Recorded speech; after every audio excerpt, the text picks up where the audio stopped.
أعوذ بالله من الشيطان الرجيم. بسم الله الرحمن الرحيم. واتبعوا ما تتلو الشياطين على ملك سليمان. واتبعوا اور وہ پیچھے ہوئے ما تتلو الشیاطین جو پڑھتے تھے شیطان علی ملک سلیمان حضرت سلیمان علیہ السلام کی بادشاہت میں. وما کفر سلیمان لیکن حضرت سلیمان علیہ السلام نے کفر نہیں کیا. ولیکن الشیاطین کفروا لیکن شیطانوں نے کفر کیا. یعلمون الناس السحر سکھاتے تھے لوگوں کو السحر جادو. وما انزل علی الملکین اور جو اتارا گیا دو فرشتوں پر ببابل بابل شہر میں ہاروت و ماروت ہاروت اور ماروت پر. وما يعلمان من احد اور وہ کسی کو نہیں سکھاتے تھے حتی یقولا یہاں تک کہ وہ کہہ دیتے انما نحن فتنۃ کہ ہم تو آزمائش ہیں. فلا تکفر سو کفر مت کرو. فیتعلمون منہما بس وہ لوگ سیکھتے تھے ان دو فرشتوں سے ما یفرقون بھی جس سے جدائی ڈالی جا سکتی ہے بین المرء و زوجی آدمی اور اس کی بیوی کے درمیان. جادو کا ذکر ہے ان آیتوں کے اندر. پوری آیت تو ہم نے تلاوت نہیں کی لیکن یہ بتانا انتہائی ضروری ہے کہ جادو کس طریقے سے آیا.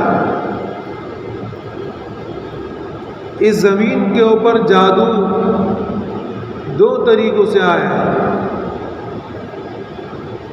ایک تو یہ تھا کہ حضرت سلیمان علیہ السلام کی بادشاہت تھی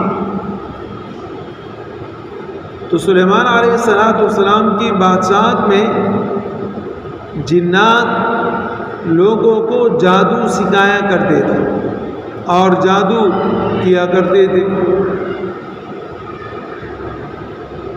بادشاہت سلیمان علیہ السلام کی تھی. لوگ سمجھتے تھے کہ یہ جادو حضرت سلیمان علیہ السلام کرتے ہیں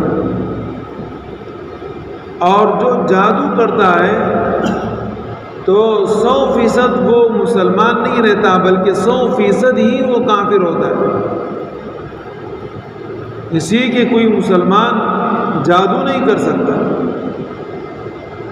یہ جو ہم کبھی کبھی کہتے ہیں کہ فلاں کے اوپر جادو ہوا فلاں نے جادو کیا, یہ جادو کرنا اتنا آسان کام بھی نہیں ہے کہ کوئی بھی آدمی اٹھے اور دوسرے کے اوپر جادو کرے. ہاں جادو ہے بالکل, اس کے وجود سے انکار بھی نہیں ہے اور یہ یقینی ہے ہوتا ہے. نبی اکرم صلی اللہ علیہ وسلم پر ہوا, ایسے لوگوں پر ہوتا ہے لیکن جادو کے کرنے والے مسلمان نہیں ہوتے اور جادو کو ختم کرنے والے مسلمان ہوتے ہیں. جادو ختم کیا جا سکتا ہے اور اس کا ختم کرنا کوئی مشکل کام نہیں ہے لیکن ظاہر ہے کہ جس کا کام ہے اس کو پتہ ہے, جو اس لین سے واقف ہے اس کو اندازہ ہے. تو ختم کرنا وہ اچھے لوگ ہی ختم کرتے ہیں, اسی کی برائی ہے اور اس برائی کو ختم کرنا چاہیے. لیکن جو کرتے ہیں وہ مسلمان نہیں ہوتے, وہ کافر ہوتے ہیں. حضرت سلیمان علیہ السلام کی بادشاہت میں وہاں جنات لوگوں کے اوپر جادو بھی کرتے تھے، سکھاتے بھی تھے۔ اسی لوگوں نے یہ مشہور کر دیا کہ سلیمان علیہ السلام کرتے تھے، جبکہ سلیمان علیہ السلام نہ کرتے تھے اور نہ کرنے کا حکم دیا کرتے تھے، بلکہ یہ لوگ، یہ جنات اپنی طرف سے کرتے تھے۔ سلیمان علیہ السلام کی بادشاہت وہ بادشاہت تھی کہ پوری دنیا کے اوپر جو 4 حکمران گزرے ہیں ان میں سے ایک حاکم پوری دنیا پہ حکومت کرنے والا حضرت سلیمان علیہ السلام بھی ہے۔ اور سلیمان علیہ السلام کو اللہ پاک نے یہ نشانی عطا فرمائی تھی کہ وہ ہر کسی کی زبان سمجھتے تھے، طوطے کے، پرندے کے، جنات کے، ہر کسی کی زبان کو سمجھتے تھے۔ اور ظاہر ہے کہ وہ نبی تھے، اللہ پاک نے بطور معجزے کی یہ نشانی ان کو عطا فرمائی تھی۔ تو ایک تو یہ ہے کہ سلیمان علیہ السلام کے دور میں جنات جادو کیا کرتے، اور دوسرا دنیا میں جادو آنے کا راستہ وہ یہ تھا کہ بابل شہر میں اللہ پاک نے 2 فرشتے اتارے تھے، ایک کا نام ہاروت، دوسرے کا نام ماروت تھا، ہاروت ماروت۔ اور یہ فرشتے لوگوں کو بتاتے تھے کہ بھئی جادو مت سیکھو، اس لیے کہ شیاطین جادو کیا کرتے تھے۔ تو یہ فرشتے کہتے تھے کہ دیکھیں جادو مت سیکھیں، جادو سکھانا ہمیں آتا ہے، لیکن جو جادو سیکھنا ہے وہ اسلام سے باہر نکل جاتا ہے۔ لیکن پھر بھی لوگ ان کے پاس جاتے اور پوچھتے کہ آپ ہمیں جادو سکھائیں، تو یہ کہتے تھے کہ بھئی آپ جادو نہ سیکھیں۔ اور خاص کر لوگ جو جادو سیکھا کرتے تھے وہ جادو ہوتا کہ شوہر کو اپنی بیوی سے، بیوی کو اپنے شوہر سے جدا کر دے۔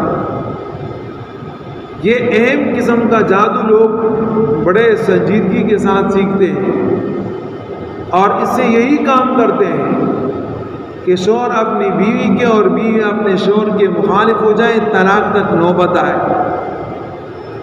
اور شیطان کا اصل کارنامہ یہی ہے، وہ کہتا ہے کہ شوہر اپنی بیوی سے جدا ہو جائے، یہ میرا بہت بڑا کارنامہ ہے۔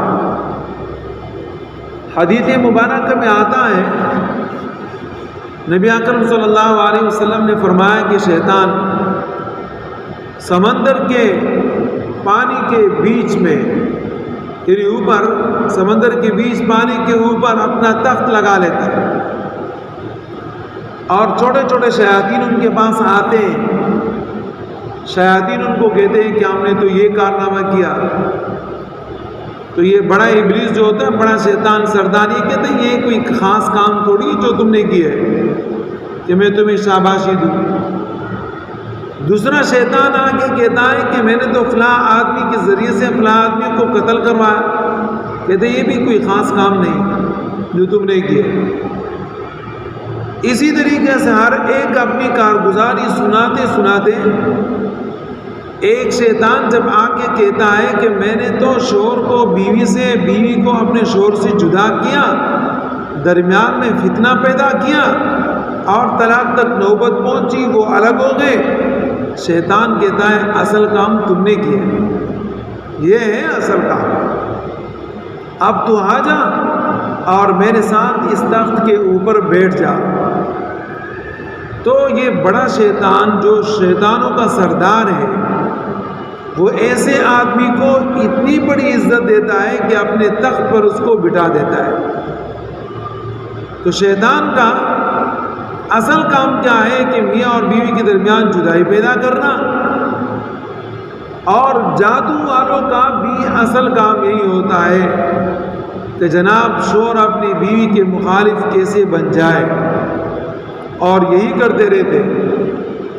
تو اسی لیے ہاروت ماروت کے پاس جو لوگ آتے جادو سیکھتے تو وہی جادو سیکھتے تھے کہ شوہر اپنی بیوی سے جدا ہو جائے، بیوی اپنے شوہر سے جدا ہو جائے، اور یہ فرشتے ان کو کہتے تھے کہ یہ جادو مت سیکھو، یہ کفر ہے، کفر تک تمہیں پہنچا دے گا۔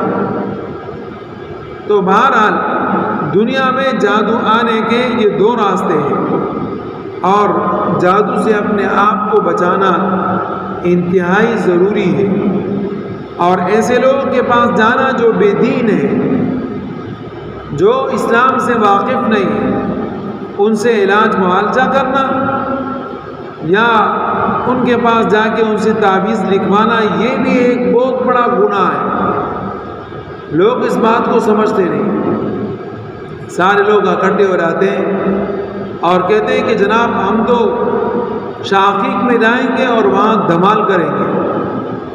وہاں دھمال کرتے تو گناہ کرتے، گناہ سے تو آپ کا مرض تھوڑی ختم ہوگا۔